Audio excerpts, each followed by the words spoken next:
Assalamualaikum warahmatullahi wabarakatuh. Waalaikumsalam warahmatullahi wabarakatuh. Selamat berjumpa dalam channel Ustadz Lawyer Dakwah. Dan dalam hal ini, saat ini kita akan mencoba mengupas lebih dalam hasil daripada debat capres yang kemarin dilaksanakan, debat capres yang ketiga, bersama narasumber kita yang sudah tidak asing lagi di kalangan para netizen, yaitu Bapak Ki Haji Saidi Marzuki SHMH atau yang dikenal dengan Ustadz Lawyer. Dalam hal ini ada beberapa poin yang sangat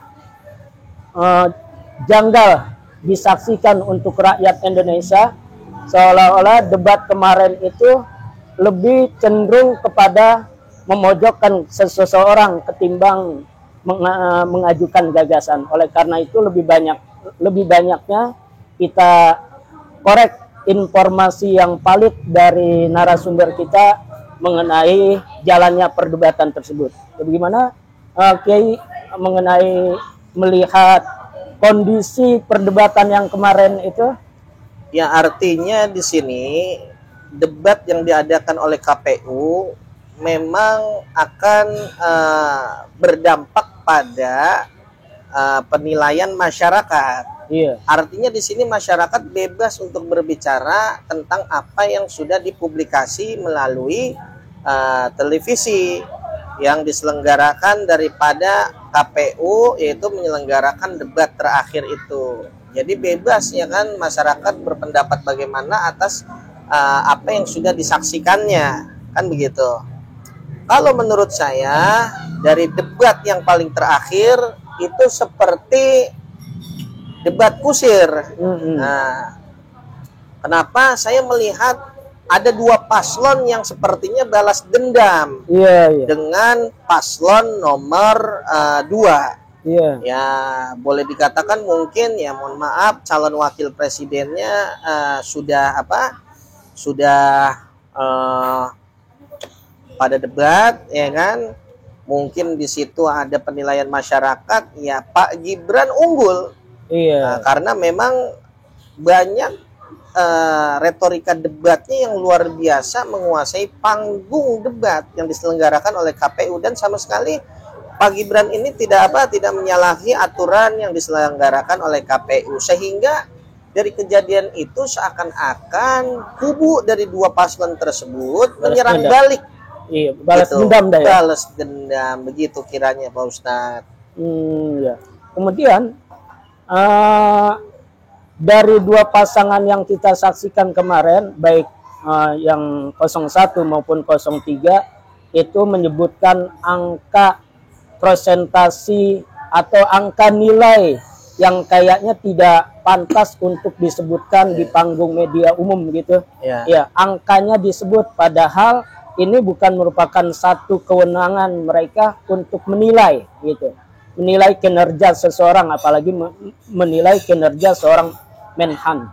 Itu gimana tuh menurut pandangan Kiai? Ya, artinya begini, saya melihat tiga paslon ini yang berdebat, apakah dia dinilai secara angka juga oleh KPU?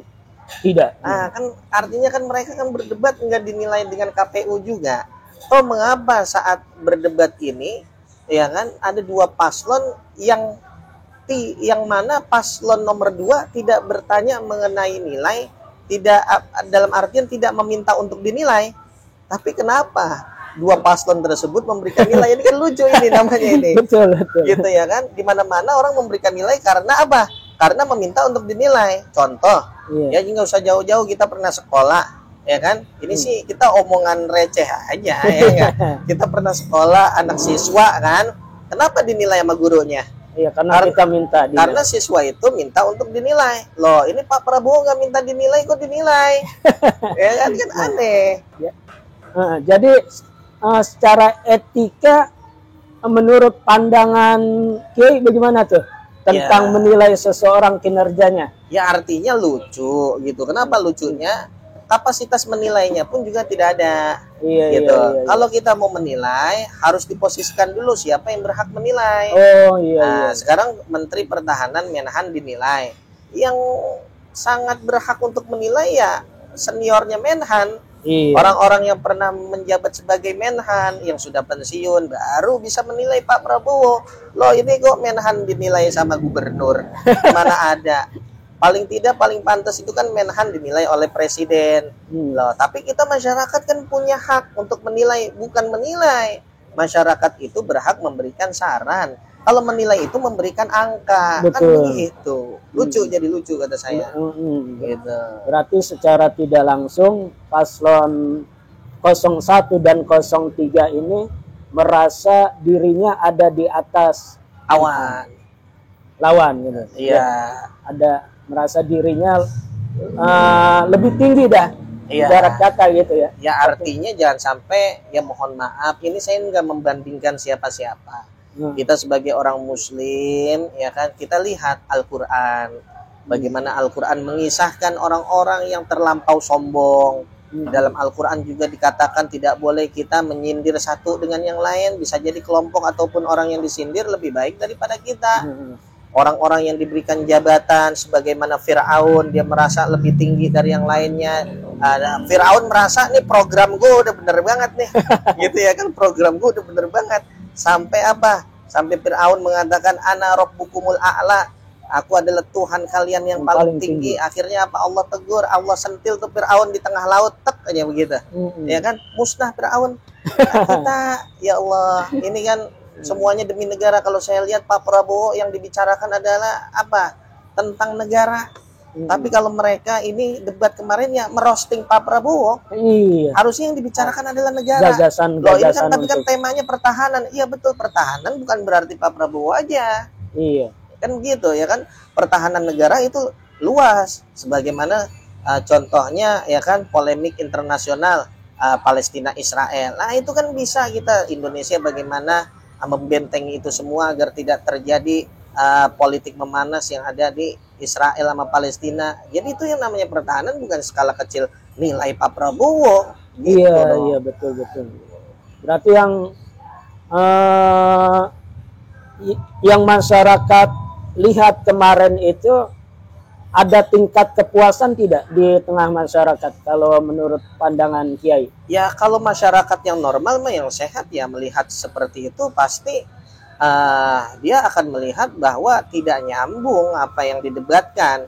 Tapi mereka ada yang puas. Ya, apakah mereka puas? Yaitu mereka yang menjadi timnya daripada paslon 1 dan 3 dah.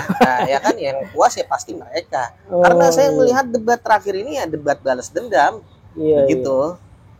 Intinya kita nih masyarakat pengen negara itu aman, negara itu damai. Yang kita cari itu orang yang betul-betul mau mengabdi sama negara, gitu loh. Iya betul.